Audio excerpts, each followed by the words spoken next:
Hello, I'm Mark Sumner, host of the Channel Chat podcast show, and today I have at last, because I've asked you 6 times, Jamie Brothwell, the director of Pro AV at Exertis, in the studio and in person. How are we doing, Jamie? Really good, thanks, Mark, and thanks for inviting me so many times. I know, 6 times. It's about 2 years, I think, we've been waiting for this to happen. 2 years, but... and actually, I think I said to you today, Anthony in my office said, is Jamie coming in? I was like, if she doesn't, I'm going to be really pissed off now because it's 6 times. But I'm glad you're in the studio and you have turned up. So thanks so much for turning in.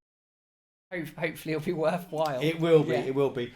So I want to kick off with your background because I want to give the listeners a bit about your background, because when I spoke to you at lunchtime, you started your career in distribution. At a distribution in Norfolk. So how did you actually get into distribution? How did you actually start your career? Being really honest, it was very much a situation that I didn't like. I left school, I quit my A-levels, which is not something I would recommend necessarily. But for me, I'd had enough of education. It's quite interesting because it will bring us to a point later, but I've always been a big car fan. I was obsessed with having my own car. My parents said if I was in education, I couldn't have a car. So I said, fine, I'll leave. And the rest, they say, is history. And it was interesting actually back then because my mum, God bless her, and not that she's passed away, but God bless her. She'll find that amusing. But my mum said that I'd never achieve anything. My teacher at the time said you won't achieve anything if you don't finish your A-levels. But I'd made my mind up, and so I initially left and stacked shelves full time at Tesco. Really? Because, my parents were like, unless you get a job, you can't leave school. So I was already working part time. So I went and saw my then section manager, Paul Ling, and said I'd like to come full time. He said, what about your education? I said, no, I'm coming. So I went and stacked shelves full time just to get a car. And obviously that wasn't my long-term plans. And then I joined Churchill Insurance briefly. And I worked there for 6 months. But what that did do, there's a very vigorous telephone-based training scheme within Churchill. And effectively, that's where I learnt my trade on the phone, really, around how to call handling, dealing with customers, dealing with objections. Yeah, and you go through a real test. And if you don't pass that test after the 3rd attempt at the end of your first month, you're out. So it's pretty tough, isn't it? Yeah, absolutely. Did that for 6 months. It was a 7-week rolling shift pattern, so you were working up to 10 at night, and it just wasn't for me. Had to put your hand up to go to the toilet. It was pretty intense. So by chance, my now commercial director, Al Coyne, who our careers are intertwined, he's Al Coyne, and I would say Coyne by name, Coyne by nature. And he was at Midwich. He joined as a grad as a business management assistant, and there was a £250 finder's fee back, which was a lot of money back in 2002. And there was a job opening for a reactive sales role, and he said, why didn't you come to Midwich? So he got me the application form. I filled it out by hand back then, and handed it back to him and got my interview. And I wasn't very prepared, being perfectly honest. They asked me a question, do you know what brands we sell? Well, I quickly looked around the room, looked at the trophies, looked at the awards, kind of reeled them off. And anyway, they seemed to like me, and they rang me back that afternoon, offered me the job. And I'll be honest, I joined Midwich just thinking, well, I hate what I do. This will do for now. So, and literally within 1 week, I was like, this is the place for me. It was a fantastic little business. It was a little business then. I mean, they've taken it stratospheric now. It's much, much bigger now. But back then I was employee number 137. We all sat on one floor. And I just looked around me and saw the people and the atmosphere. And I just thought, this is incredible, and changed my life essentially. And spent over 10 years at Midwich, from the reactive sales role. There was a pivotal turning point, the second management buyout in Midwich 2004, when Stephen Fenby joined. There was Bobby Watkins joined as sales director, and he really shook up the sales floor, and in doing that created new roles. And I think prior to Bobby coming in, there wasn't really opportunity for young people that wanted to get on, because there was well-established people in role and they just stayed there. And so they created a new sales team, and I mentioned this to you obviously at lunch, that I went for the job in this new sales team, me and a guy called Nick Seaman, who's still at Midwich, really good guy, and we started a new sales team, which everybody told me, you don't want to do that, nothing will come of the internet. So we started the e-business sales team. And I mean, the rest is history. It became the majors team, and it was a really good schooling. And I used to enjoy the battle with Nick of who could be the best salesperson. And for me, it was always about being the best version of myself. But equally, I always wanted to be the best and be at the top of the call stats, top of the GP board. And I think something that I don't perhaps see so much these days, and we're trying to really breed in our business. Then took my first management role, 2008, running the print sales team. That was a tough role, going from being office-based in Norfolk to suddenly being out on the road 3-4 days a week, travelling the length and breadth of the country, 40,000 miles. But I actually took the job. This is God's honest truth. I was petrified of driving long distances. And so you're a car fan. Yeah, I love driving, but I don't like driving. I didn't like driving then anywhere I didn't know. It used to scare the life out of me, and I was very nervous. So I actually took the job to confront my fear. So went from not going anywhere to 40,000 miles every day, and I'll get in the car and drive anywhere now and not think twice about it. Did various management roles at Midwich, right up until the last role where I ran SMB and a number of the Pro AV accounts I looked after myself, and had a really great time there, but felt it was time to move on. What made you go into management? Because when I hear about individual contributors wanting management, I often see them to sort of say, well, you might be taking a pay decrease if you go into management, because a lot of people don't realise what actually management is. It's actually all the natural traits that make you an exceptional salesperson. Some of them you have to burn off a bit to become a manager. So what made you suddenly think, actually, do you know what?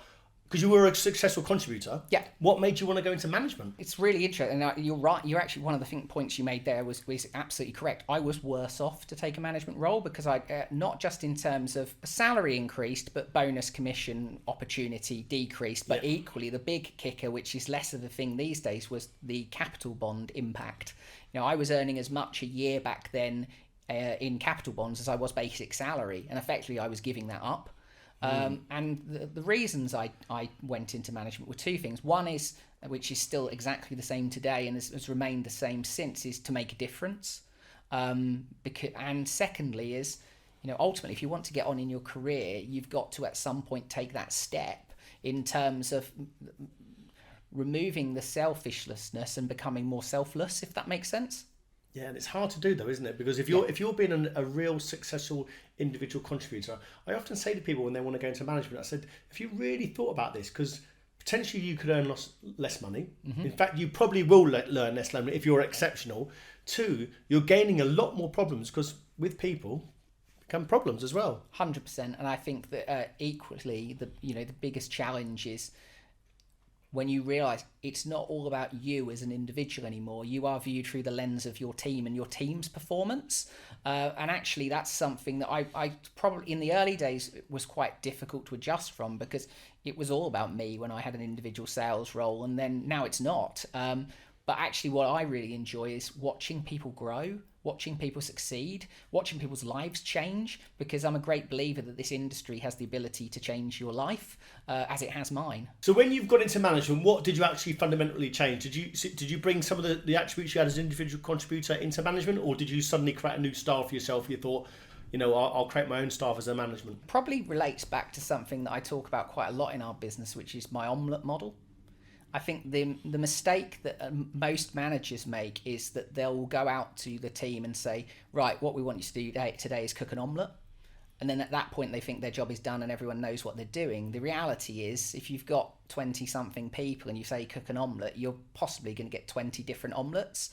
So what we've tried to do in the teams that I've managed over the years and kind of honed and perfected is, if you are that star performer, what are the things you need to do daily, weekly, monthly, quarterly to be successful in your role? Not necessarily, the actual fundamentals of doing the job. Then effectively set that out to people in terms of what's required. Also, the other thing that I did kind of and established, certainly towards the end of my Midwich career, was what's the pitch, what's the story? And I would go out and see our customers and I would articulate our direction of travel, what we're trying to do, how we're trying to do it, what's the benefit to the customer, how is the market going to grow, and then what are the enablers we have within our business to make that happen. So effectively, I scripted every conversation of every area of our business for our salespeople. and then based their KPIs around delivering that message and the output that the message has. And that's a method that's still kind of a decade on, we're still using today. And to all intents and purposes, and it was before obviously the film, it's like the Wolf of Wall Street. You know, I'm not suggesting or condoning the behaviours of the film, but the principles of Stratton Oakmont is that he had a pitch that worked, going from selling penny stocks to creating, you know, a corporation, and by getting everybody to follow the way he did things, the peak success. Exactly that, and that's the fundamental philosophy of my management career. Now, when you were in your final years at Midwich, we spoke over lunch. You said you were managing 28 people. Yes, correct. Now, one-to-ones, that's a full-time job. What were you doing? How could you manage 28 people? I think first and foremost, and again, I still have this philosophy, I've never had an office in my career, and I never will. I'm open to having, you know, one to go into a meeting for, but I sit on the floor. So by doing so, you're familiar with what's going on. You can observe, you can judge, you can coach, you can offer advice. You're available. I used to do all my one-to-ones initially. My last role at Midwich was born out of the amalgamation of two teams, the Fast Force team and what was the S&B team, and we were creating one super team, which we did, and very proud of the guys and what we achieved there. But essentially, over time, you know, I would do the one-to-ones, I would call coach, I would sit there with a headset, listening to calls, offering up, you know, advice. We had what we called the Midwich Elite Club call back then, so what does the ultimate sales call look like? And effectively, over time, I identified an admin team leader and a sales team leader. So I built a structure that supported the team because to your point, you can't effectively manage 28 people. But we absolutely, you know, we built a really good structure, and, you know, I think I left a very good team in place when I moved on. Let's talk about moving on. So you were at distribution for 9 years, maybe? 10 and a half. 10 and a half years. And then you took the plunge to go into Vendorland. Yes. So tell me why that happened. I think I just had an appetite to explore life outside of Midwich. You know, Midwich are a great company and still are today, and it's incredibly well run. I think the shock to me moving into Vendorland is that not every business operated like Midwich did, and all of a sudden you learn that perhaps you've got a lot to learn and maybe you weren't as good as you first thought you were. And it was a hard graft at Samsung. You know, I worked for Mark Ash. You know, he's a great guy, and we had a fantastic management team where we worked really closely and supported one another. And I still look back on those years really fondly. It was a great experience, and it was a test of character. I think, you know, when you've worked somewhere for over 10 years, you know, people say you can become institutionalized, and I wouldn't say I was institutionalized, but I was spoiled. So I think to a point that, as I say, the business was very efficient. So then going into a Samsung, which was, you would envisage a corporate organisation of that scale to have more in place, and I think they've advanced massively, I'm sure, over the last decade. But when we went in, it was very much managed on spreadsheets.